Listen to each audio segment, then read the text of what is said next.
Good evening everyone, सभी को नमस्कार।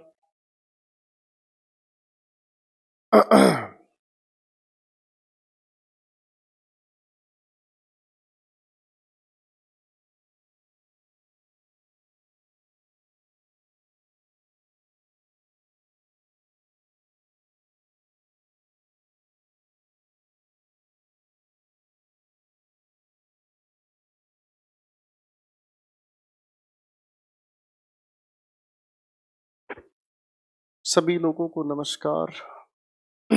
सारे के सारे लोग आ जाएं फटाफट से, पढ़ने पढ़ाने का काम शुरू करते हैं।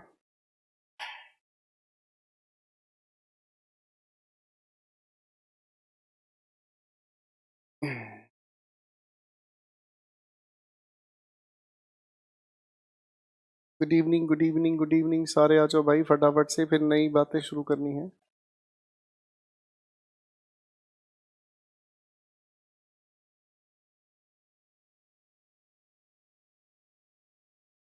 सभी के सभी लोग घातक लोग आ जाएं।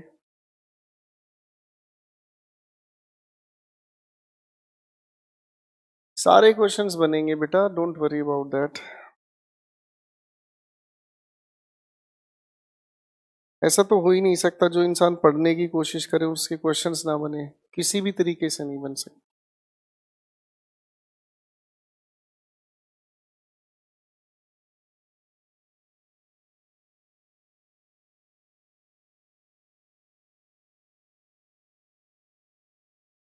आप लोगों का प्रैक्टिस मटेरियल डल चुका है, स्पेलिंग टेस्ट का भी प्रैक्टिस मटेरियल डल चुका है। आप लोगों का पैसेजेस का भी मटेरियल डल चुका है, और one word sets, one word substitutes के भी सेट आपके डल चुके हैं। ठीक है,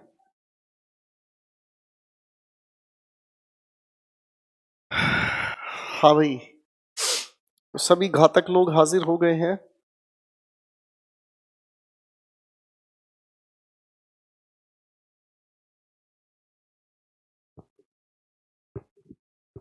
थैंक यू अंकल साहब, थैंक यू सो मच।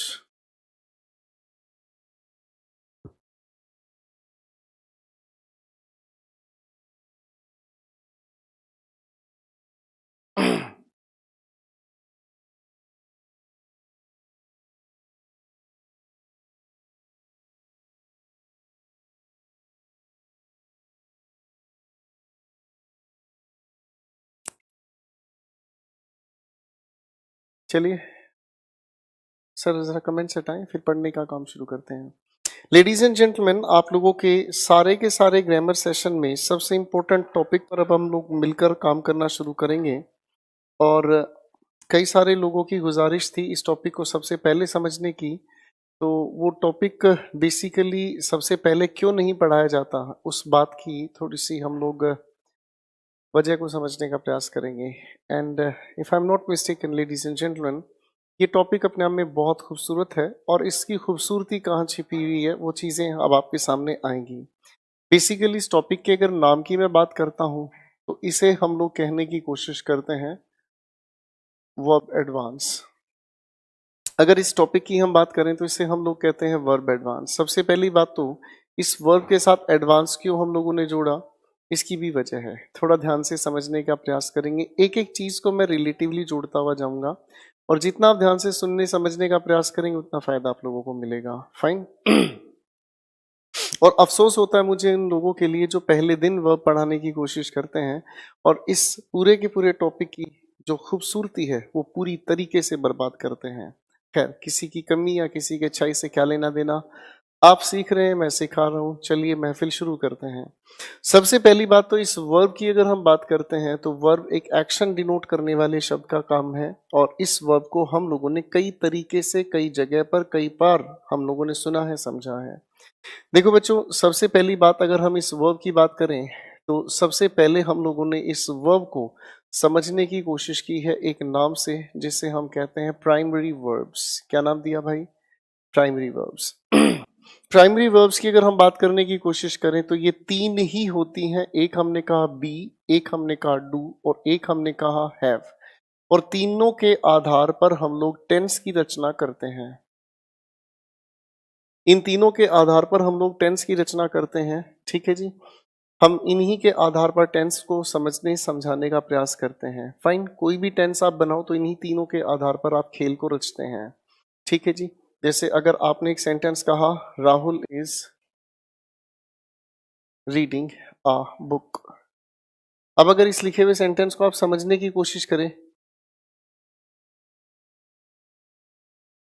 अगर आप इसको समझने की कोशिश करें तो मैं आपको देता हूं इस बात के लॉजिक को।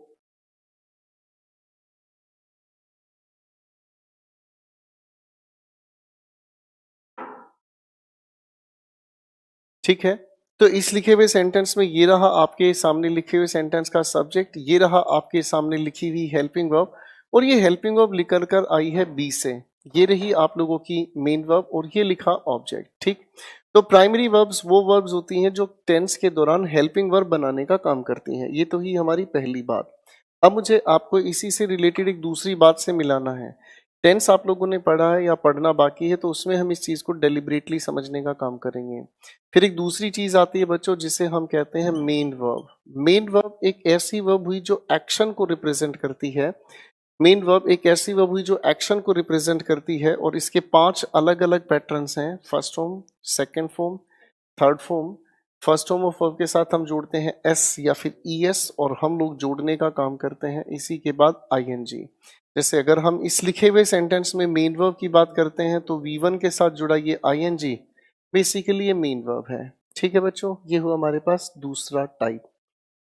एक वर्ब का और टाइप होता है जिसे हम लोग कहने की कोशिश करते हैं, एक वर्ब का और टाइप होता है जिसे हम कहने की कोशिश करते हैं मॉडल वर्ब्स।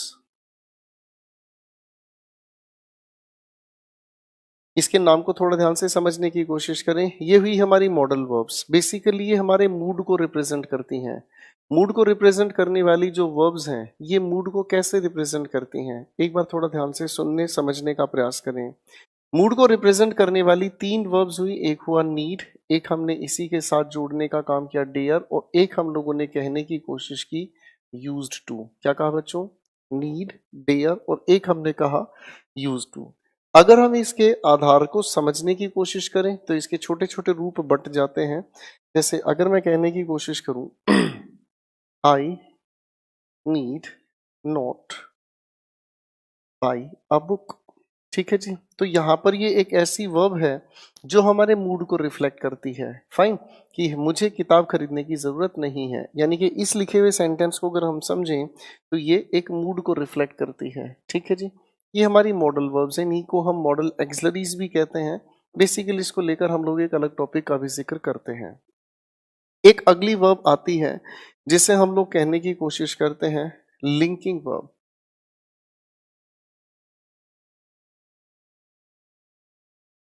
इसे हम कहने की कोशिश करते हैं लिंकिंग वर्ब। शायद आप लोगों को याद आया होगा, हम लोगों ने एडवर्ब के दौरान इस लिंकिंग वर्ब के जिक्र को सुना है और समझा है।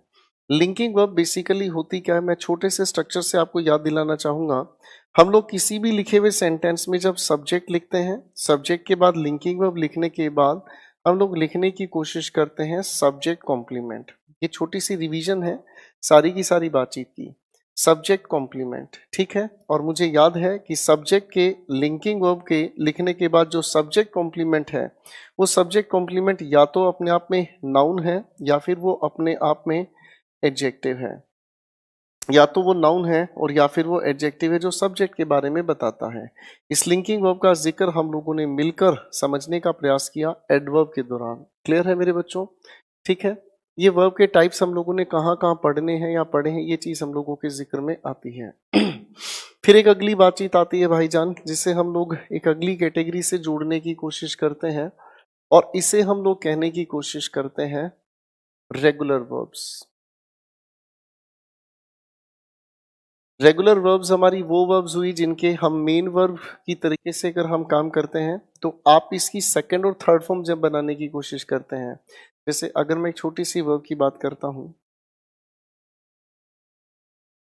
एक छोटी सी वर्ब मैंने आपके सामने लिखी हेल्प, इसी की सेकंड फॉर्म अगर हम लिखें हेल्प्ड, और इसी की अगर थर्ड फॉर्म हम लिखें हेल्प्ड, तो ये रेगुलर वर्ब है। एक रेगुलर अंदाज से हम इसकी थर्ड और फोर्थ सेकंड और थर्ड फॉर्म बनाने की कोशिश करते हैं।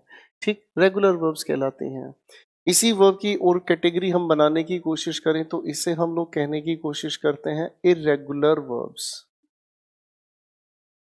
इरेगुलर वर्ब्स जिनके पैटर्न सेकंड और थर्ड फॉर्म में अलग अलग हो जाते हैं, जैसे अगर मैं लिखने की कोशिश करूं गो, वेंट, और आगे हमने लिखने का काम किया गोन, ये इरेगुलर है, इनके पैटर्न्स बिल्कुल अलग अलग हैं। क्लियर है? ये हमारी वर्ब्स हुई।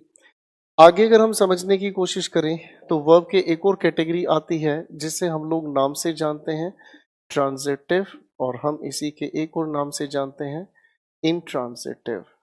ठीक है, तो एक हुआ ट्रांजिटिव, एक हुआ इंट्रांजिटिव। ट्रांजिटिव एक ऐसी वर्ब हुई जिसके पास अपना ऑब्जेक्ट लिखा हुआ मिलता है, और इंट्रांजिटिव एक ऐसी वर्ब हुई जिसके पास अपना ऑब्जेक्ट नहीं लिखा मिलता। यानी कि ये एक ऐसी वर्ब हुई जिसके बाद हम लोगों को ऑब्जेक्ट की जगह पर लिखा मिलता है नाउन या प्रोनाउन, और इंट्रांजिटिव की अगर हम बात करते हैं तो इसके ठीक बाद हमें नाउन या प्रोनाउन लिखा हुआ नहीं मिलता, हमें इसे लिखा मिलता है एडजेक्टिव या फिर कहें तो एडवर्ब। जैसे अगर मान लो मैं सवाल लिखने की कोशिश करता हूं, मैंने कहा करण सोल्ड अ कार। ठीक, तो करण हमारे सामने वर्ब हुई, सोल्ड एक करण सब्जेक्ट हुआ, सोल्ड एक ऐसी वर्ब हुई जिसके इमीडिएट हम लोगों को लिखा मिला है नाउन। क्लियर है बेटा? और अगर हम इसी वर्ब के बाद एडवर्ब लिखने की कोशिश करते हैं, जैसे अगर मैंने कहा करण केम लेट, तो ये जो लिखी हुई एडवर्ब है इसी की वजह से ये जो वर्ब लिखी हमारे सामने ये हुई इंट्रांजिटिव वर्ब, ये हुई हमारे सामने ट्रांजिटिव वर्ब। ठीक है, इस ट्रांजिटिव और इंट्रांजिटिव का एक्चुअल में जो फंक्शन है वो हम लोगों को सीखने को मिलता है जब हम बात करते हैं वॉइसेस के बारे में। फाइन, जब हम लोगों का डिस्कशन हुआ इसे हम तब देखें। एक बार पहले इन छोटे छोटे टाइप्स को फटाफट से नजरों से निकाल लो, फिर चीजों को गहराई पर उतारनी शुरू करूंगा बाद में।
ये छोटे छोटे टाइप्स हैं जिनको हम अगर ध्यान से समझेंगे तो आगे चीजें क्लियर होंगी। हम्म,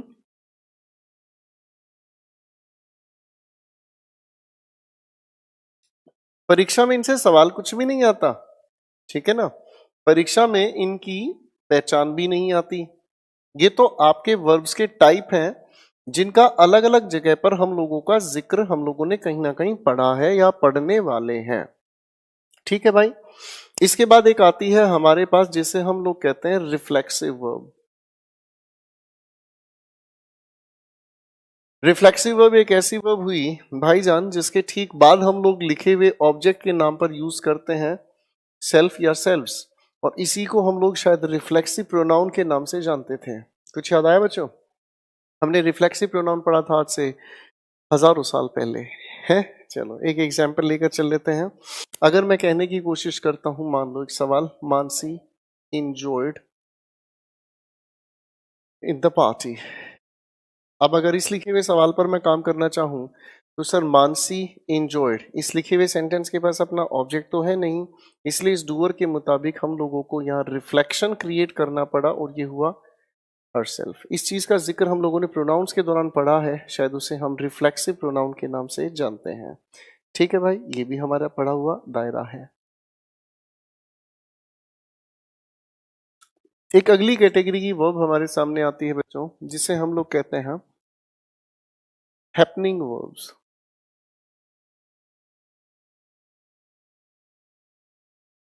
हैपनिंग वर्ब का मतलब क्या हुआ? जिसे अगर आप ध्यान से देखने की कोशिश करें तो उसमें कुछ होना बताया जाता है। बड़े ध्यान से समझने का काम करें।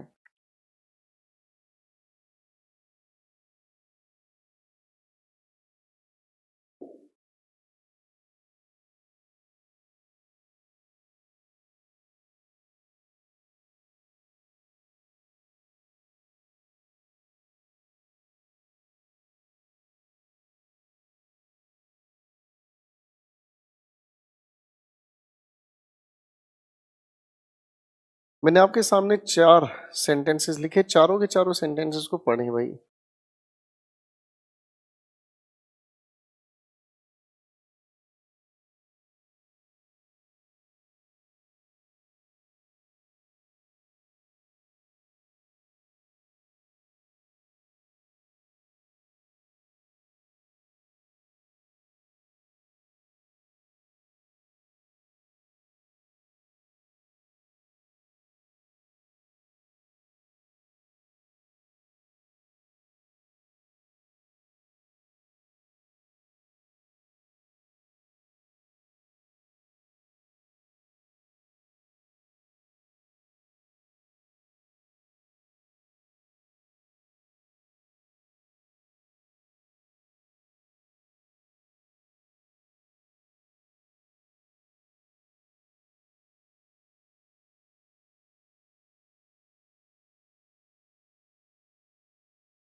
अब अगर इन चारों के चारों सेंटेंसेस को हम ध्यान से समझने की कोशिश करें, यहां पर लिखा राखी एक डूअर हुआ, स्टॉप्ड इसने एक एक्शन किया, और जिसे रोका वो राज है।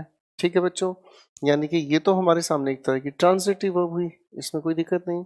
मैंने इस लिखे सेंटेंस को पढ़ा, राखी हमारे सामने डूअर है और स्टॉप्ड बेसिकली रुकने का काम किसने किया? राखी ने किया। ऑब्जर्व करना भाई, यहां पर तो राखी ने रोका है राज को, यहाँ पर जो स्टॉप करने का काम हुआ राखी खुद रुक गई, है ना? यानी कि राखी ने खुद को ही रोका है, कॉमन सेंस की बात आ गई, है ना? बेसिकली ये भी अपने आप में एक एक्शन हुआ। अगर मैं आपसे सवाल पूछता हूं इट वाज रेनिंग, तो भैया बारिश के इस काम को कौन कर रहा है? आप कहोगे सर इसमें तो कोई भी काम नहीं कर रहा है इस एक्शन को। ये बेसिकली एक ऐसा एक्शन है जो खुद ब खुद हो रहा है। अरे हाँ है ना? ऐसे ही एक्शंस को हम लोग अगर कहने की कोशिश करें तो ये हुई हमारे पास हैपनिंग वर्ब। मैं अगर कहने का काम करता हूं द कार स्टॉप्ड, कभी कभी आपके साथ ऐसा होता होगा, आप गाड़ी, बाइक, स्कूटर चलाने की कोशिश करते होगे और जैसे ही आप उसे चला रहे अचानक से वो रुक जाता है, उसे किसने रोका? अरे उसे किसने रोका? आपने नहीं, किसी और ताकत ने नहीं, वो अपने आप रुक गया। इसका मतलब यहां जो स्टॉप्ड की मैं बात करता हूं तो ये क्या हुआ? ये भी अपने आप में एक हैपनिंग वर्ब है, एक ऐसी वर्ब जो अपने आप ही होती है। फाइन, इसी वर्ब की कैटेगरी से अगर आगे हम लोग लेकर चलना चाहें तो एक वर्ब की कैटेगरी और आती है, और इस वर्ब की कैटेगरी की अगर हम बात करें तो इसे हम कहते हैं एम्प्टी वर्ब्स। इन्हें हम कहते हैं बच्चों एम्प्टी वर्ब्स। अगर मैं कहने की कोशिश करूं, जैसे मैंने मान लो आपके सामने एक सवाल लिखा, डू नॉट टेल अ लाई। बड़े ध्यान से देखने की कोशिश करो बच्चों, लाई का मतलब क्या हुआ? झूठ बोलना, यही इसका मीनिंग होता है। तो भाई यहां पर टेल क्या कर रहा है? इस लिखे हुए लाई के अंदर इसका मीनिंग जुड़ा हुआ है, इसका अलग से कोई मीनिंग नहीं है। इसका मतलब एक्चुअल में इसके अंदर इसका अर्थ जुड़ा हुआ है, इसका मतलब ये अपने आप में मीनिंग को लेकर एम्प्टी है। बोलो हाँ, ठीक है। अच्छा मैं अगर एक सवाल लिखने की कोशिश करूं, देखो पेपर में इनसे कोई सवाल नहीं बनता, टू बी वेरी फ्रैंक। ये तो सिर्फ आपकी अंडरस्टैंडिंग का मैं दायरा तैयार कर रहा हूं कि वर्ब्स बहुत तरह की होती हैं। वर्ब्स के इतने सारे दायरे होते हैं जिनको जितना आप समझने की कोशिश करो कम महसूस होता है, लेकिन जो मुद्दे की बात है वो भी आ रही है आपके सामने। अगर मैं आपके सामने एक सवाल लिखने की कोशिश करूं और मैंने आपके सामने सवाल लिखा कि went for a walk, observe करने की कोशिश करना सर, वॉक अपने आप में क्या है? वॉक अपने आप में चलने का एक्ट हुआ, तो फिर ये क्या कर रहा है? इसके मीनिंग के अंदर ये तो पहले से ही है, इसीलिए इसको हम लोग किस तरह की वर्ब के नाम से जानते हैं? एम्प्टी वर्ब के नाम से जानते हैं। समझ, एम्प्टी का मतलब हुआ जो खाली है, जिसका होना तो है लेकिन इसके मीनिंग के अंदर कुछ चीजें है ही नहीं, ऐसी वर्ब्स को हम कहते हैं एम्प्टी वर्ब्स। क्लियर है? तो वर्ब्स के इतने सारे दायरे हुए, ये छोटे छोटे दायरे हैं। एक बार इनको देख लो, फिर असली मुद्दे पर मैं आपको लेकर चलना चाहूंगा और वर्ब के इस एडवांस रूप को मैं समझाना चाहूंगा।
मुझे लगता है यहां तक की बातचीत तो हो गई हमारे पास मेरे दोस्तों। एक ठीक है, तो 10 वर्ब्स हैं, इसके अलावा कुछ और चीजें भी हैं, पर मैं अब उस बात को थोड़े से लॉजिकल चीजों पर लेकर चलना चाहूंगा। ठीक है जी। अब भैया कॉम्पिटिटिव लेवल पर अगर मैं आपको समझाना चाहूँ, गो वेंट गोन क्या होता है, ठीक है ना जी, सिट सिट सिट क्या होता है, कट कट कट क्या होता है, तो वो तो होगी जी मूर्खता। कॉम्पिटिटिव लेवल पर इतनी तो उम्मीद की जाती है कि ये बचपन में हम लोगों ने वर्ब्स याद की हैं, इन दायरों पर मैं काम करूं तो ये मूर्खता होगी। फाइन। अब लेके चलते हैं बहुत खूबसूरत चीज, और मेरे हाथों में खुजली मची हुई है क्योंकि मैं बहुत भयंकर जादू करने वाला हूँ। छोड़ो यार। मेरे सामने मैं एक सेंटेंस लिखने की कोशिश कर रहा हूं, और इस सेंटेंस को बड़े ध्यान से देखने की कोशिश करें।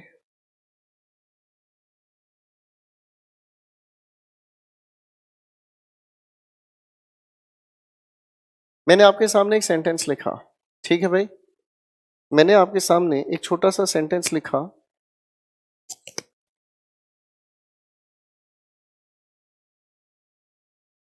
अब इस लिखे हुए सेंटेंस को अगर मैं ध्यान से देखूं, तो इसी लिखे हुए सेंटेंस को अगर मैं ही को हटाकर, मान लो अगर मैं यहीं पर दे से इस सेंटेंस को लिखने की कोशिश करूं, तो सेंटेंस कैसे लिखा जाए भाई? आप कहोगे ऐसे लिखा जाएगा सर।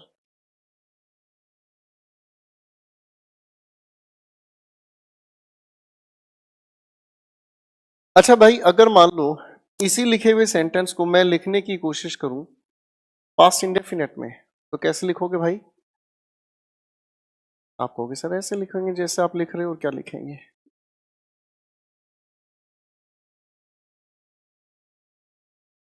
अगर मैं आपसे पूछूं कि भाई इसी लिखे हुए सेंटेंस को अगर मान लो प्रेजेंट परफेक्ट टेंस में लिखें, तो कैसे लिखोगे भाई? आप कहोगे सर फिर कोई दिक्कत ही नहीं है।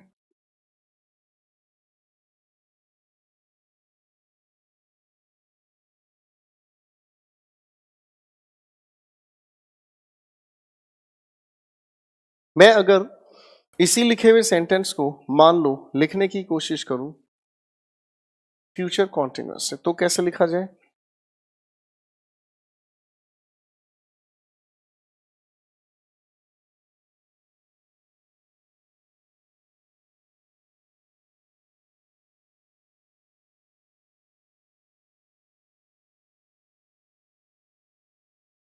अब इन सभी के सभी सेंटेंसेस को बड़े ध्यान से ऑब्जर्व करने की कोशिश करो पहले।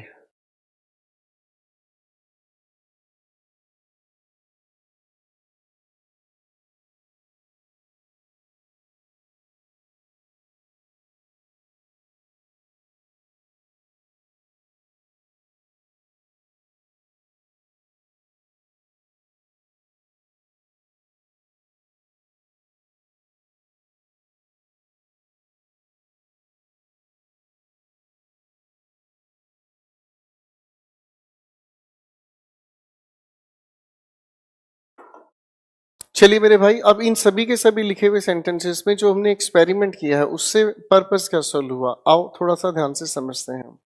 इस लिखे हुए सेंटेंस की अगर मैं बात करना चाहूं तो इन लिखे हुए सभी के सभी सेंटेंसेस में आपको वर्ब जहां नजर आ रही है उसे मैं अंडरलाइन करना शुरू करूंगा। और ये हुई सबसे पहले सिंग्स, सिंग, सैंग, संग, सिंगिंग। अगर आप इन सभी की सभी वर्ब्स को बड़े ध्यान से देखने की कोशिश करोगे तो मेरे भाई ये सारी की सारी जो वर्ब्स हैं बेसिकली इनकी अगर मैं बात करना चाहूं तो मेरे दोस्तों इन सभी की सभी वर्ब्स को हम लोग मेन वर्ब के नाम से जानते हैं। बोलो हाँ। अगर इन सभी की सभी मैं बातचीत को मेन वर्ब के नाम से जानता हूं तो मेरे दोस्तों मेन वर्ब एक ऐसी वर्ब हुई जिसके अंदर परिवर्तन हुए, changes according to the tense और नंबर ऑफ द सब्जेक्ट।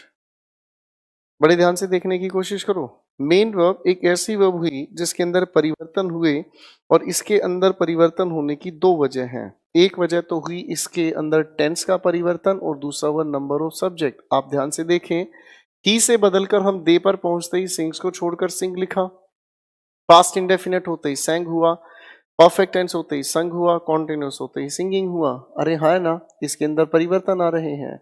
लेकिन अगर हम ध्यान से समझने की कोशिश करें, यहां पर लिखा win win win win win. अगर आप इस सारी की सारी बातचीत को थोड़ा सा ध्यान से समझने की कोशिश करो तो भाईजान इसके अंदर कोई परिवर्तन नहीं हो रहे हैं। इसीलिए इसको हम कायदे से समझने की कोशिश करें तो ये हुआ हमारे पास नॉन फाइनाइट वर्ब। ठीक है जी। जिस मेन वर्ब को हम लोग पहले जानते थे, अब इसी मेन वर्ब को मैं मेन वर्ब ना कहकर इसी का नाम मैंने बदल कर रख दिया फाइनाइट वर्ब। क्या लिखा भाई? इसका नाम बदलकर हमने लिखा फाइनाइट वर्ब। फाइनाइट वर्ब का मतलब क्या हुआ? ये एक ऐसी वर्ब हुई जिसका रोल लिमिटेड हुआ। मैंने क्या कहा बच्चों?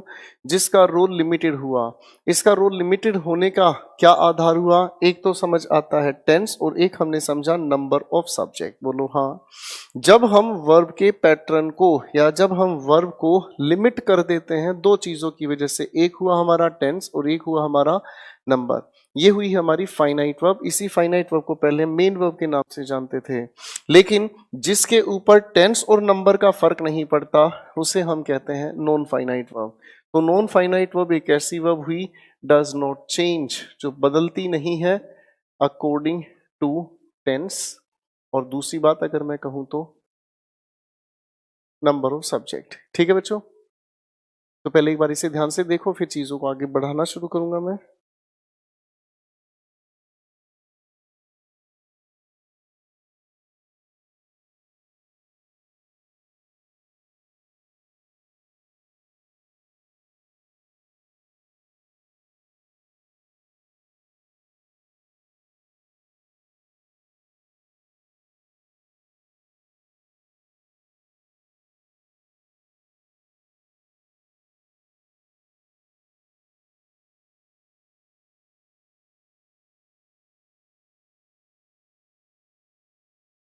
Finite verb basically main verb ही होती है जिसके अंदर चेंजेस आते हैं टेंस और नंबर के अकॉर्डिंग, और अगर हम बात करें नॉन फाइनाइट वर्ब जिसके अंदर टेंस या नंबर के ऊपर चेंज के असर का कोई फायदा नहीं होता। फाइन। तो अब हमारा मसला जो है वो सारा का सारा है मसला इस नॉन फाइनाइट वर्ब के आधार पर ही। अब तक हमने जितनी भी वर्ब्स की लिस्ट बनाई ना मेरे भाई, ये 10 लिस्ट हमने जो बनाई है, ये सारी की सारी वर्ब टेंस या नंबर के आधार पर ही बदलती हैं। लेकिन जिसकी बात अब हम करने वाले हैं इसके ऊपर टेंस और नंबर का फिलहाल कोई लेना देना नहीं है। टेंस के आधार पर इसके या नंबर के आधार पर इसका कोई फर्क नहीं पड़ता, इसीलिए इसको नाम वर्ब से एडवांस हमने दिया। एडवांस का मतलब आगे बढ़ना। तो हमारी ये जो डीपर इन्वेस्टिगेशन है वर्ब के आधार पर अब आगे बढ़ रही है। चीजों को समझना बहुत खूबसूरत होगी ये बात। कहानी को समझने से पहले एक बार ये समझ लेते हैं कि ये नॉन फाइनाइट वर्ब्स एक्चुअल में होती कितनी तरह की हैं। अगर इसके टाइप्स हमने समझे तो चीजें बड़ी अच्छे से क्लियर होंगी। और इसके सबसे पहले टाइप की मैं बात अगर करूं, इसे हम कहते हैं बच्चों इन्फिनेटिव। क्या कहा? इन्फिनेटिव। सबसे पहले टाइप की बात हम करेंगे इन्फिनेटिव के नाम से, और इसको बनाया जाता है जब हम टू जोड़ने की कोशिश करते हैं फर्स्ट फॉर्म ऑफ वर्ब के साथ। पहली बात तो ये फाइन। इसी के एक्सेप्शन की अगर हम बात करते हैं तो इसी का एक्सेप्शन कहलाता है बेयर इन्फिनेटिव। इसका हमने नाम लिखा भाई साहब बेयर इन्फिनेटिव। बेयर का मतलब अगर मैं आपसे पूछूं बेयर का मतलब क्या हुआ, तो बेयर का मतलब हुआ विदाउट। क्या नाम कहा? विदाउट। अगर मैं इसकी बात करना चाहूं तो विदाउट का मतलब हुआ हम इसमें टू को ड्रॉप करके सिर्फ और सिर्फ यूज करना सीखेंगे फर्स्ट फॉर्म ऑफ वर्ब। ठीक है भाई। आगे अगर हम चीजों को समझने का काम करें तो इसी के एक दूसरे टाइप का नाम आता है जिसे हम कहते हैं जेरंड। क्या नाम लिखा बच्चों? जेरंड। ठीक है। इसके अंदर अगर बात हम करना चाहेंगे तो इसके अंदर पैटर्न हम सीखेंगे फर्स्ट फॉर्म ऑफ वर्ब के साथ आईएनजी कैसे जुड़ता है। ठीक है, ये काम हम लोगों को सीखना है। और तीसरे हिस्से की अगर हम बात करें तो तीसरे हिस्से का नाम है पार्टिसिपल्स। ये हम लोगों ने नाम सुना है, ये लोग हम लोगों ने नाम सुना है। और पार्टिसिपल्स हम कहते हैं एक शायद कुछ कुछ याद आ रहा है, पार्टिसिपल्स हम एडजेक्टिव्स को बोलते हैं, एडवर्ब में नाम सुना था। पार्टिसिपल्स के अपने टाइप्स हुए जिसमें सबसे पहले आया प्रेजेंट पार्टिसिपल। बनाते हैं इसे हम फर्स्ट फॉर्म ऑफ वर्ब के साथ आईएनजी जोड़कर। ये भी आईएनजी फॉर्म ऑफ वर्ब, ये भी आईएनजी फॉर्म ऑफ वर्ब। इनमें कुछ तो फर्क होगा, अरे हाँ ना। चलो जी, फर्क समझेंगे बाद में। एक दूसरा नाम हुआ जिसे समझे, यह है पूरा का पूरा हमारी रणभूमि जिसको एक एक करके हमें समझना है। एक बार ध्यान से देख लें दोस्तों, क्योंकि आपकी अटेंशन कहानी को शुरू करने से पहले बहुत ज्यादा चाहिएगी, बाकी तो आप समझदार हैं ही।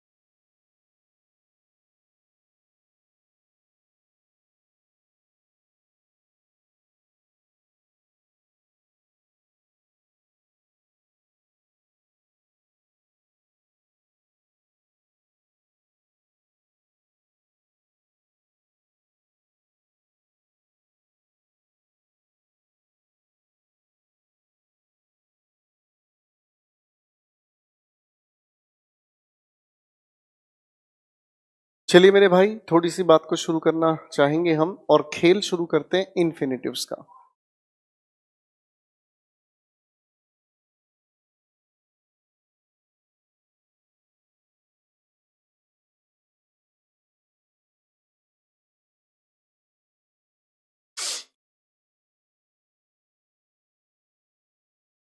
तो सबसे पहली बात हम लोगों की शुरू होने वाली है, इससे हम कहते हैं बच्चों इन्फिनेटिव।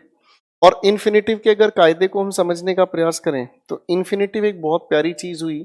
अभी अभी हम लोगों ने लिखा था इन्फिनेटिव बनाया जाता है टू के साथ फर्स्ट फॉर्म ऑफ वर्ब को जोड़कर। टू के साथ फर्स्ट फॉर्म ऑफ वर्ब को अगर हम जोड़ने का काम करते हैं तो बेसिकली ये काम करता है नाउन का, क्योंकि वर्ब के साथ जुड़ा है ये नाउन, इसीलिए हम लोग इसे बनाने की कोशिश करते हैं वर्बल नाउन। क्या बनाते हैं? Verbal noun. अब कोई भी नाउन किसी भी सेंटेंस का सब्जेक्ट बन सकता है भाई, सब्जेक्ट नहीं हो तो सब्जेक्ट बना सकते हैं, नाउन का काम करता है, ऑब्जेक्ट का भी नाउन काम करता है, हाँ ना।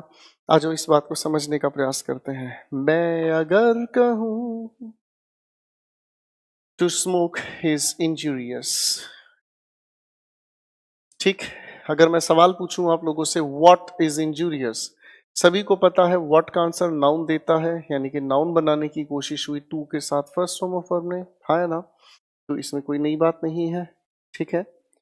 अरे बोल नहीं हो सर, ठीक है। तो छोटे छोटे शब्दों के आधार पर हम लोग इन चीजों को समझ सकते हैं। अच्छा एक और बात लिख लेता हूं, जैसे अगर मैं कहने की कोशिश करूं, छोटी सी बात लिखने की कोशिश करता हूं, to swim is beneficial. If I ask you what is beneficial, तो व्हाट का आंसर अगर मुझे दे रहा है तो ये शब्द अपने आप में नाउन हुआ, अरे हाँ है ना। तो बेसिकली ये जो है हमारे छोटे छोटे लॉजिक्स, ये बेसिकली इन्फिनेटिव्स नाउन का काम करते हैं, पहचानने के लिए दिया जाता है स्टेट लेवल के एग्जामिनेशंस पर। फाइन।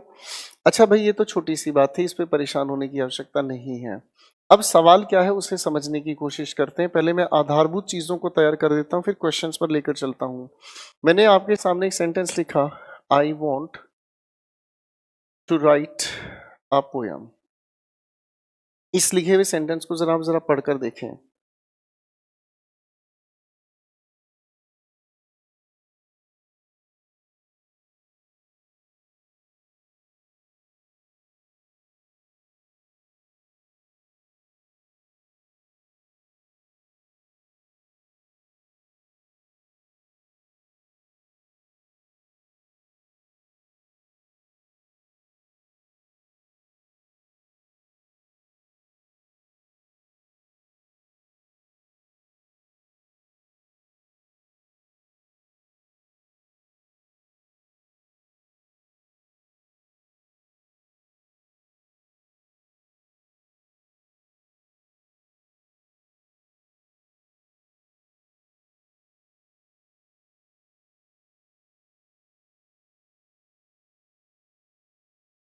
चलो बच्चों, थोड़ा सा समझने का काम करते हैं।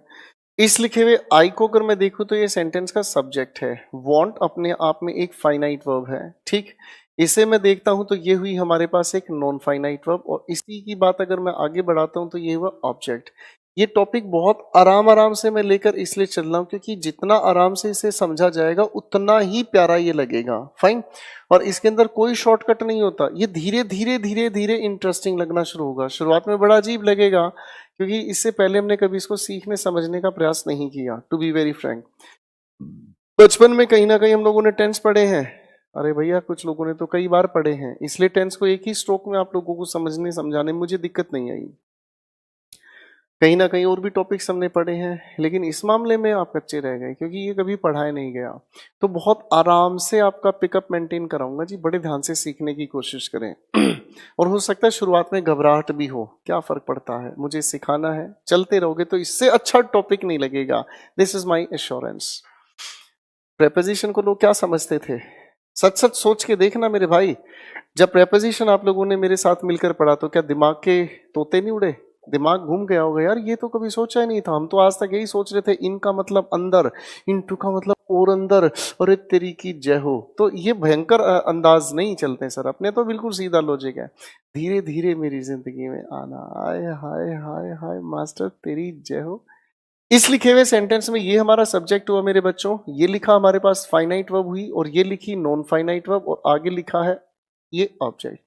अब मैं आपसे सवाल पूछता हूं, किसी भी लिखे हुए सेंटेंस के अंदर फाइनाइट वर्ब कंपलसरी होती है, हाँ या ना? मैं फिर पूछ रहा हूं, किसी भी लिखे हुए सेंटेंस के अंदर फाइनाइट वर्ब कंपलसरी होती है, हाँ या ना? मुझे आपके आंसर को कमेंट्स में देखने की इच्छा नहीं है, क्योंकि कमेंट्स में देखूंगा तो ना आप पढ़ोगे और ना ही आप पढ़ने दोगे, डिस्टरबेंस करोगे। सवाल वहीं का वहीं, किसी भी सेंटेंस के अंदर फाइनाइट वर्ब कंपलसरी होती है, हाँ या ना? फिर मैंने सवाल पूछा, किसी भी लिखे सेंटेंस के अंदर नॉन फाइनाइट वर्ब कंपलसरी होती है, हाँ या ना? एक काम करते हैं, इस चीज को लेकर नियम तैयार करने की कोशिश करते हैं। मैंने इधर लिखा फाइनाइट वर्ब और इधर लिखा नॉन फाइनाइट वर्ब, थोड़ा सा कायदा तैयार करने की कोशिश करते हैं। मैंने आपसे सवाल पूछा दोस्तों कि किसी भी लिखे सेंटेंस के अंदर फाइनाइट वर्ब कंपलसरी होती है, हाँ या ना? ठीक है, सवाल को सवाल की तरह फिर से पूछता हूं। कंपलसरी होने का मतलब जिसके बगैर काम ना चले। मैं इस लिखे हुए सेंटेंस में से अगर फाइनाइट वर्ब को यहां से हटा दूं तो सेंटेंस को पढ़कर देखो जरा, क्या सेंटेंस का कोई मीनिंग बचा? आप कहोगे सर ये तो नॉनसेंस हो गया, सेंटेंस का तो कोई मीनिंग ही नहीं बचा। अरे हाँ ना, यानी कि सेंटेंस के अंदर जो आपकी फाइनाइट वर्ब है वो बेसिकली कंपलसरी हुई। क्लियर है? अब अगर मैं आपसे पूछूं किसी सेंटेंस के अंदर नॉन फाइनाइट वर्ब, मैं इसे हटाना चाहूंगा, जरा सेंटेंस को पढ़कर सुनाओ। आप कहोगे आई वॉन्ट अ पोयम, है ना? तो इसका मतलब ये आपकी सर कंपलसरी नहीं है, तो इसका मतलब ये लिखी हुई किसी भी फाइनाइट वर्ब का पर्पस बताने की कोशिश करती है। ठीक है, ये छोटी छोटी ट्रिक्स हमारी मदद करेंगी आगे कहानी को समझाने के लिए। क्लियर है? तो पहले एक बार इसे देख लीजिएगा, मैं कुछ सेंटेंसेस लिख रहा हूँ, फिर एक्सपेरिमेंटल चीजों को जोड़ने की कोशिश करेंगे।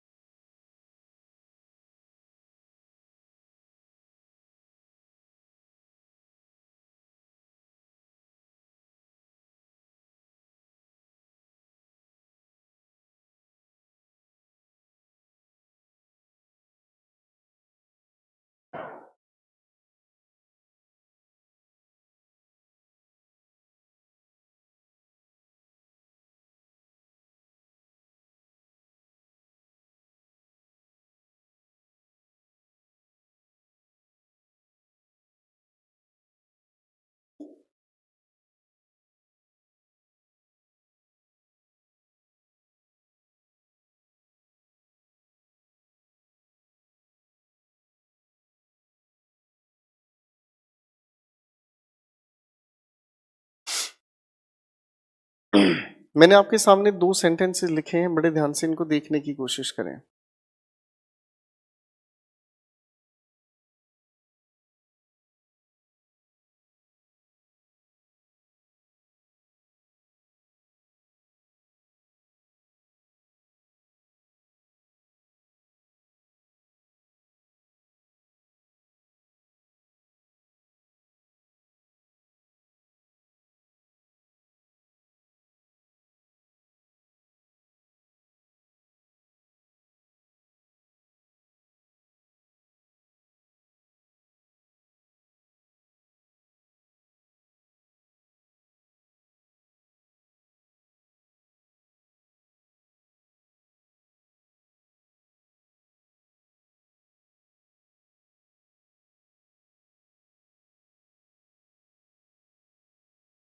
इन लिखे हुए सेंटेंसेस में आपने एक्सपेरिमेंट करने का काम किया। लिखा है he decided blank a letter.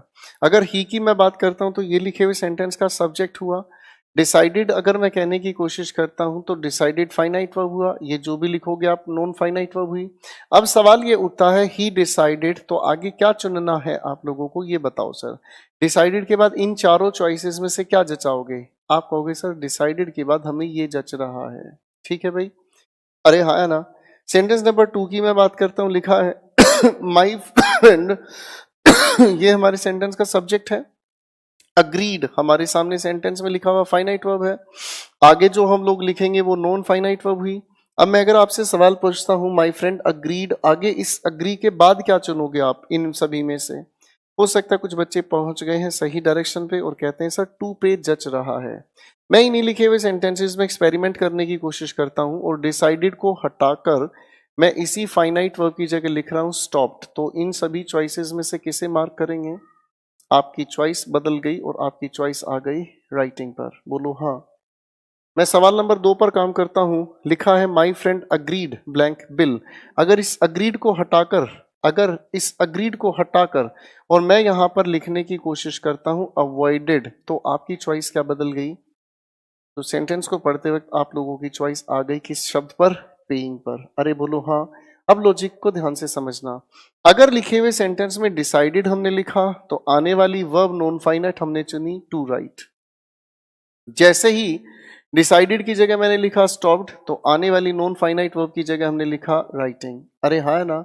मैंने यहां पर लिखे हुए सेंटेंस के अंदर फाइनाइट वर्ड अग्रीड लिखा तो नॉन फाइनाइट वर्ब की जगह लिखा टू पे, और इसी अग्रीड की जगह अवॉइडेड लिखा तो आने वाली नॉन फाइनाइट वर्ब का पैटर्न डिसाइड हुआ पेइंग। कहीं ऐसा तो नहीं कि किसी भी लिखे हुए सेंटेंस के अंदर एक फाइनाइट वर्ब आने वाली नॉन फाइनाइट वर्ब का पैटर्न डिसाइड करती है?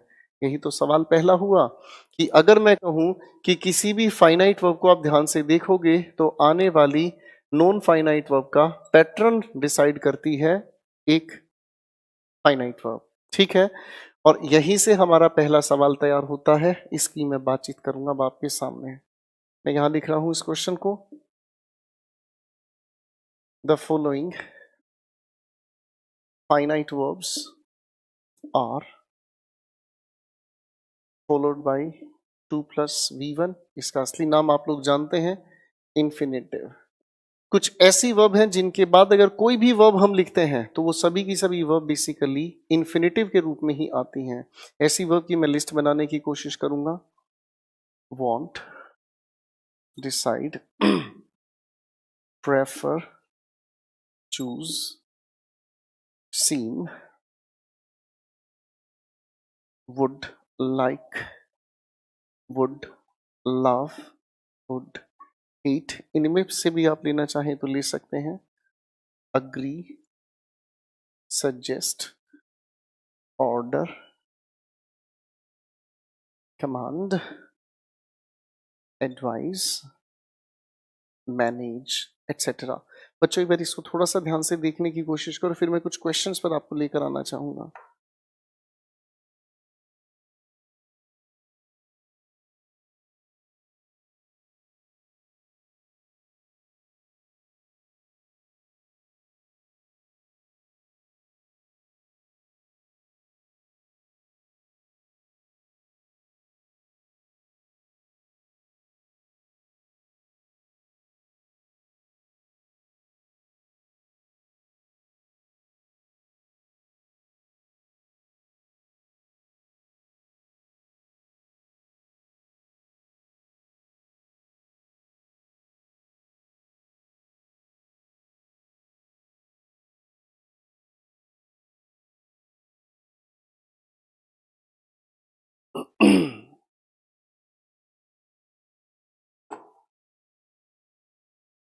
आई होप आपने इन चीजों को लिख लिया होगा। ये क्वेश्चन आप लोगों से सबसे पहला पूछा जाता बच्चों, इनफाइनाइट वर्ब्स के बाद की आने वाली वर्ब का बिहेवियर क्या होता है। इनके बाद हम हमेशा इन्फिनेटिव यूज करते हैं, ऐसा क्यों हुआ इसको भी हम थोड़ी ही देर में समझने का प्रयास करेंगे। मैं इन चीजों को समझने समझाने के लिए कुछ एक सेंटेंसेस लिख लेता हूं जो परीक्षा में हमसे पूछे गए हैं, फिर इनके आधार भी तैयार हो जाएंगे। शुरुआत में बड़ा अजीब लगता है ये टॉपिक, लेकिन अभी पिकअप आ जाएगा, चीजें अपने आप क्लियर होनी शुरू हो जाएंगी। मैं कुछ सेंटेंसेस लिख देता हूं बच्चों और अपने आंसर्स बनाने की कोशिश करो।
मेरे सामने 8 क्वेश्चंस लिखे हैं बच्चों। इन लिखे हुए आठों के आठों क्वेश्चंस के जनाब जरा आंसर्स मार्क करने की कोशिश करें, फिर हम लोग समझने का प्रयास करेंगे चीजें कैसे बनी हैं।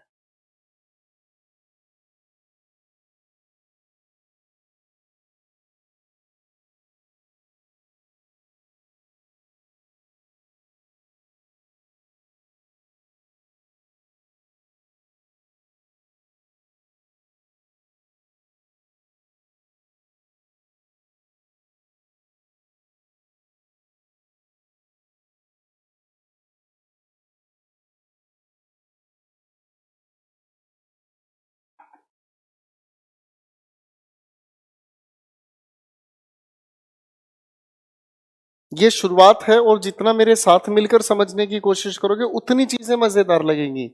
आगे से आगे उलझना चाहोगे तो आपकी खुली छूट है, आप जितना चाहें परेशान हो सकते हैं, पर ये सारी की सारी चीजें बेसिक हैं आप लोगों के लिए। फाइन, कमेंटबाजी पर ध्यान ना दे, फिर रिक्वेस्ट कर रहा हूं वरना डैमेज हो जाएगा बहुत गहरा।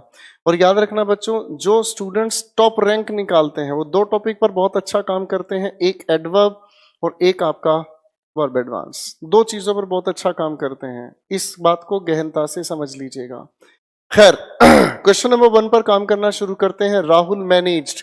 मैनेज एक ऐसी फाइनाइट वर्ब है जिसके बाद आने वाली नॉन फाइनाइट वर्ब हमेशा इन्फिनेटिव हम यूज करते हैं, यही मैंने आपको लिखवाया थोड़ी देर पहले। क्वेश्चन नंबर 2 पर काम करते हैं। शी विश्ड, आगे जो भी हम लिखते हैं वो इन्फिनेटिव के साथ हम लोगों ने लिखा और ये हुआ आपका टू सेलिब्रेट। सेंटेंस नंबर 3 पर काम करते हैं। लिखा है सेंटेंस नंबर 3, शालिनी वांटेड। अब वांटेड के बाद आगे जो भी लिखा हुआ है सर उसको हम लोग लिखने की कोशिश करते हैं इन्फिनेटिव के आधार पर। शी वुड लव, तो देखो ये भी बड़ा आसान सा सवाल का तैयार हुआ जवाब, टू सिंग। ठीक है, यहां तक तो कोई दिक्कत ही नहीं थी। ये तो एक सिंपल सी बात हुई। आगे अगर हम चीजों को समझने की कोशिश करें तो इस लिखे हुए सेंटेंस में अगर देखें हम ध्यान से, राहुल न्यू, ये तो हमारे सामने एक पूरा का पूरा सेंटेंस हुआ। भाई सेंटेंस की डेफिनेशन को दो हिस्सों में हम लोगों ने बांटा। एक हम लोगों ने कहने की कोशिश की एक हम लोगों ने कहने की कोशिश की कंप्लीट मीनिंग, और दूसरी बात अरेंजमेंट ऑफ वर्ड्स। और इस अरेंजमेंट ऑफ वर्ड्स को अगर हम समझने का काम करें तो इसमें सब्जेक्ट हुआ, वर्ब हुआ, ऑब्जेक्ट हो ना हो इससे ज्यादा फर्क नहीं पड़ता। अब इस लिखे हुए सेंटेंस के अंदर ये तो अपना सेंटेंस हुआ, अरे भाई हाँ ना। आगे लिखा हुआ मैंने देखा एक छोटा सा क्वेश्चन वर्ड, क्या लिखा देखा मेरे भाई, क्वेश्चन वर्ड। अब अगर इस लिखे हुए क्वेश्चन वर्ड के बाद आगे देखूं ध्यान से तो सेंटेंस का सब्जेक्ट है। आप कहोगे सर सब्जेक्ट नाम पर तो कोई चीज नहीं।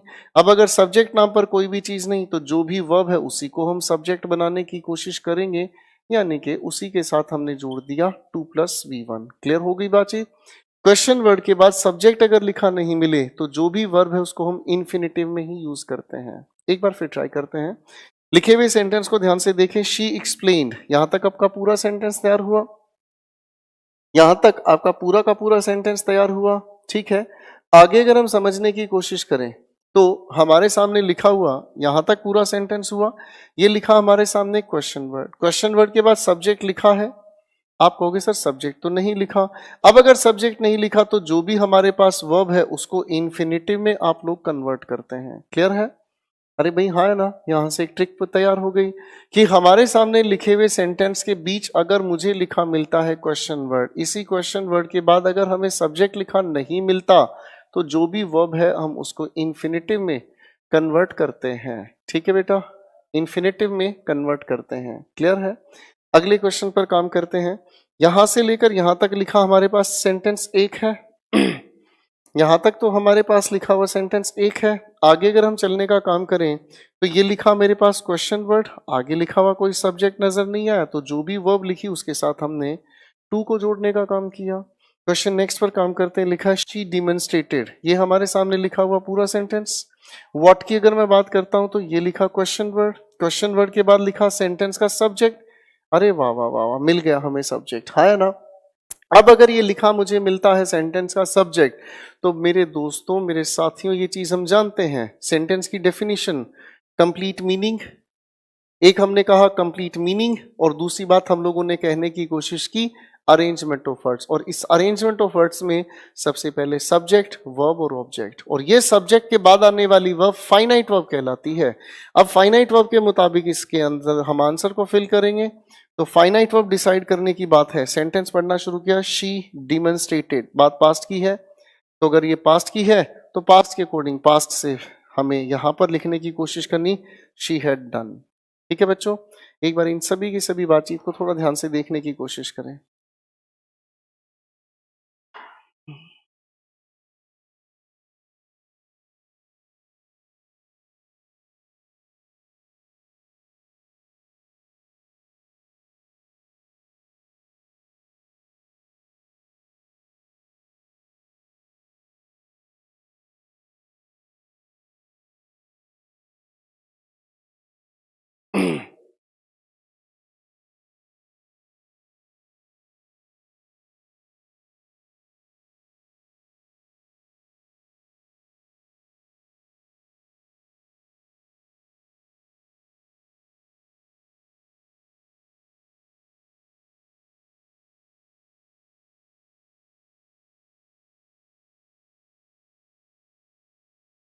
फटाफट से पढ़ने की कोशिश करो बेटा, फिर आगे चीजों को अपन जोड़ने का काम करेंगे।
आई होप आप चीजों को बड़े ध्यान से देखने की कोशिश कर रहे हैं और थोड़ा थोड़ा समझने की कोशिश कर रहे हैं।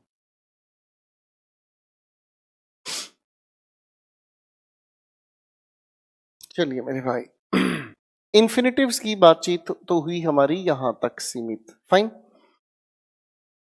अब मैं आपके साथ मिलकर समझने का प्रयास करूंगा इसी इन्फिनिटिव के एक दूसरे एलिमेंट को, जिसे हम कहते हैं बेयर इन्फिनिटिव। इनकी वजह पर मैं ले जाऊंगा, पर आज मैं आप लोगों को सरफेस पर घुमाऊंगा चीजों को लेकर। जब तक सरफेस क्लियर नहीं होगा तब तक चीजें गहरी नहीं उतर सकती, ठीक है। अगर हम इस बात को समझने की कोशिश करें तो एक इसी का दूसरा हिस्सा है जिसे हम लोगों ने नाम लिखकर दिया बेयर इन्फिनिटिव। बेयर इन्फिनिटिव में विदाउट हम लोगों ने कहा तो हम सिर्फ और सिर्फ यूज करते हैं फर्स्ट फॉर्म ऑफ वर्ब। सबसे पहले इस लॉजिक को ध्यान से देखो, ये क्या कहता है, फाइनाइट वर्ब के बाद आने वाली नॉन फाइनाइट वर्ब का पैटर्न डिसाइड होता है, ठीक है। अब इसी चीज को अगर मैं ध्यान से समझने की कोशिश करूं तो पहला नियम तैयार हुआ, the following finite verbs are followed by first form of verb। हम जिन verbs की अगर यहां बात करने की कोशिश करते हैं, जब हम इन verbs की बात करने की कोशिश करते हैं तो इनके ठीक बाद हम हमेशा फर्स्ट फॉर्म ऑफ वर्ब का यूज करते हैं। इन्हें थोड़ा ध्यान से देखने का प्रयास करें।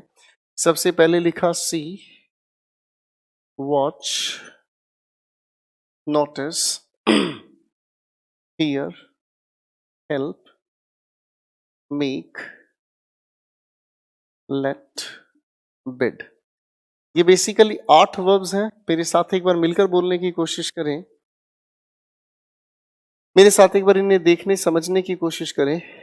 सबसे पहले see, watch, notice, hear, help, make, let, bid. Clear है। अब इन सभी की सभी वर्ब्स के छोटे छोटे आधार हम तैयार करने की कोशिश करते हैं। जैसे मान लीजिए अगर मैं कहने की कोशिश करूं, दे मेड मी अंडरस्टैंड, एक चॉइस मैंने आपके सामने लिखी, टू अंडरस्टैंड द थ्योरम। कौन सी चॉइस मार्क करेंगे? अभी अभी हमने समझा कर इनमें से कोई भी हमारी फाइनाइट वर्ब है तो इनके बाद आने वाली जो भी हम लोग वर्ब यूज करेंगे वो बेयर इन्फिनिटिव यूज करेंगे, ठीक है मेरे भाई। एक और सेंटेंस में लिखने की कोशिश करना चाहूं तो मैंने एक सेंटेंस लिखा, शी हेल्प्ड मी, एक चॉइस मी की जगह कुछ और लिख लेते हैं, she helped the old man cross to cross the road. अब इस लिखे हुए सेंटेंस की अगर मैं बात करना चाहूं तो चॉइस क्या करनी चाहिए, हमें ये समझना होगा। भाई इस लिखी हुई वर्ब के बाद जो भी आ रही है वो बेसिकली नॉन फाइनाइट वर्ब के अकॉर्डिंग बेयर इन्फिनिटिव यूज हुई। आप कभी किसी इंसान को कहते हो जाकर I can't let you go, या फिर क्या कहते हो, टू गो। आशिक मिजाजी लोग अक्सर यही कहते हैं कि भाई साहब लेट के बाद आने वाली बातचीत हमेशा बेयर इन्फिनिटिव ही। क्लियर हो गई बात। तो देखो इसके लिए एक छोटा सा नियम तैयार हुआ। जब हम इन सभी की सभी वर्ब्स की बात करते हैं और इन सभी की सभी वर्ब्स को अगर एक्टिव वॉइस में हम यूज करें, किस में लिखा मैंने, अगर हम इन्हें एक्टिव वॉइस में यूज करते हैं तो एक्टिव वॉइस में अगर हम आगे लिखने की कोशिश करते हैं तो ये बेयर इन्फिनिटिव रहे। कैसे रहे? Bare infinitive. अच्छा देखो मैंने पैसिव सिखाए हैं या नहीं सिखाए दैट डजंट मैटर, पैसिव आप लोगों को कुछ ना कुछ आते हैं। मैं आप लोगों के सामने इस लिखे हुए सेंटेंस का पैसिव बनाने की कोशिश करूंगा। तो पैसिव कैसे बने? सबसे पहले इस लिखे हुए मी को आप सब्जेक्ट के नाम पर रखें, आई वॉज मेड, और वॉज के साथ ये जुड़ा मेड। आगे जो हम लिखने की कोशिश करते हैं और ये हुआ to understand the theorem by them। अगर इस चीज को हम थोड़ा ध्यान से देखने की कोशिश करें तो कहानी में परिवर्तन हुआ, कहानी में परिवर्तन हुआ। जब ये बात एक्टिव में लिखी गई थी तो बेयर इन्फिनिटिव, जैसे ही हमने इसका पैसिव बनाया तो ये इन्फिनिटिव का रूप ले रहा है। सेंटेंस 2 को पैसिव बनाकर देखने की कोशिश करते हैं। तो सबसे पहले द ओल्ड मैन का जिक्र आपने लिखवाया, the old man was helped, और हेल्प के बाद हम लोग लिखने की कोशिश करते हैं टू क्रॉस द रोड, आगे लिखने की बात हमने कही बाई हर। तो भाई इसी से नियम दूसरा तैयार हो गया मेरे दोस्त कि अगर ये बात पैसिव में लिखी होती है तो आने वाली वर्ब इन्फिनिटिव का रोल लेकर चलती है, ठीक है। और इन सभी के अंदर एक अकेली ऐसी वर्ब है जो बड़ी खतरनाक है, उसके रूप के दर्शन कर लो। और इसमें आता है हमारा एक अकेला शब्द लेट, चाहे बात एक्टिव में हो चाहे पैसिव में हो, रहेगा इसके बाद आने वाला हमेशा बेयर इन्फिनिटिव ही। तो भाई अगर मैं इसका लिखा हुआ पैसिव लिखने की कोशिश करता हूं तो पैसिव इसका बन गया you can not be late, और उसके बाद गो, और उसके बाद हम लोगों ने लिखने की कोशिश की बाई मी। एक बार नजरें निकालो फिर शुरू करते हैं खेल को।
तो भाईजान ये तो चीजें थी हमारे पास नॉन फाइनाइट वर्ब की दो डिस्कशन। एक हमने कहा इन्फिनिटिव, एक हमने कहा मेरे भाई बेर इन्फिनिटिव, ठीक है। इन दोनों का थोड़ा सा ध्यान रखना, ये दोनों चीजें उलझाने के लिए इनके असली राज जो है वो कल हम लोग खोलेंगे कि आखिर ऐसा हुआ क्यों। फाइन। अब इस चीज को अगर मैं समझने की कोशिश करता हूं तो ये छोटे छोटे दो पहलू हमने समझे, ठीक है दोस्तों। अच्छा देखो ये हमारे पास 8 ही वर्ब्स हैं, इनको थोड़ा सा समझने की कोशिश करें। एक बार मेरे साथ फिर से बोले, लिखा see, watch, notice, hear, help, make, let, bid, ठीक है। और ये पूरा का पूरा इसका खेल हुआ। मैं इस टॉपिक को इससे आगे लेकर चलूंगा कल। आज मैं जानबूझकर यहाँ पर रुक रहा हूँ क्योंकि बहुत अजीब चीजें आपके सामने आज मैंने रखी हैं, कर इन बातों के आधार तैयार कर दूंगा। आज की बात को जिसने ध्यान से नहीं पढ़ने की कोशिश की वो कल की क्लास में तोते उड़ाएगा भाई, मैं स्पष्ट बोल देता हूँ। आज तक हमने इसे गहराई से पढ़ने की कोशिश नहीं की, कल हम लोग इस मामले को बड़ी गहराई से उतारते चले जाएंगे। फाइन। 2 मिनट के लिए आपके साथ कमेंट्स पर आने की कोशिश करूंगा भाई। सर जरा कमेंट्स मुझे दिखा दीजिए, 2 मिनट की गुफ्तगू करते हैं, बाकी तो सारे के सारे लोग घातक हैं।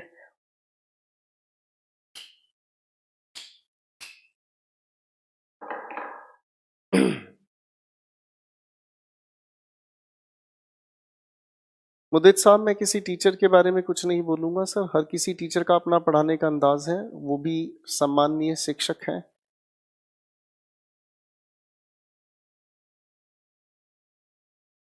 चलिए भाई फटाफट से कमेंट्स पर आ जाओ, 10 मिनट की बातें 2 मिनट की बातें करके मैं भी आज आप लोगों को थोड़ा सा मुक्ति देना चाहूंगा जल्दी ही, क्योंकि जब तक आप चीज़ों को खुद रिवाइज नहीं करोगे आगे चीज़ें समझने की।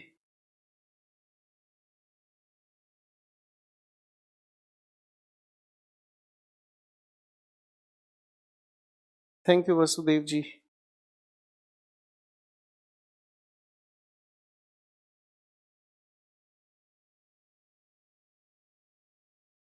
अपनी रिवीजन लगाओ भाई, वीडियो दोबारा देखो, सारी चीज समझ में आएगी। ठीक है, एम्प्टी वर्ब्स का होता क्या है, फंडा तो हमारे पास कोई है ही नहीं बेटा।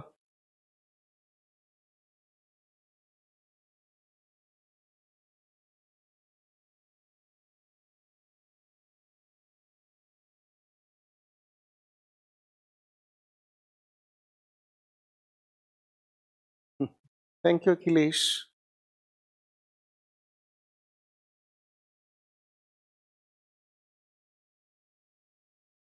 Thank you everyone. अपने नोट्स को दोबारा से रिवाइज कर लेना बेटा, चीजें समझ आएंगी।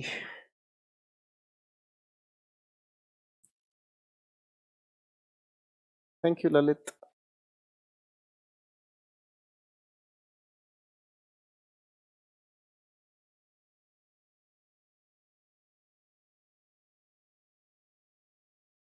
हिमांशु जी पूछ रहे हैं what is your opinion, what is your definition about a good teacher. A teacher is never a teacher, that is the actual definition of a teacher.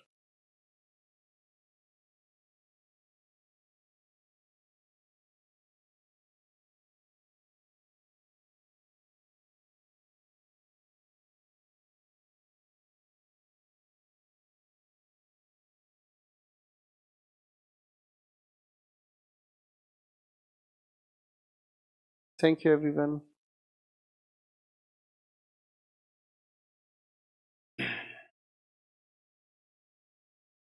Thank you everyone.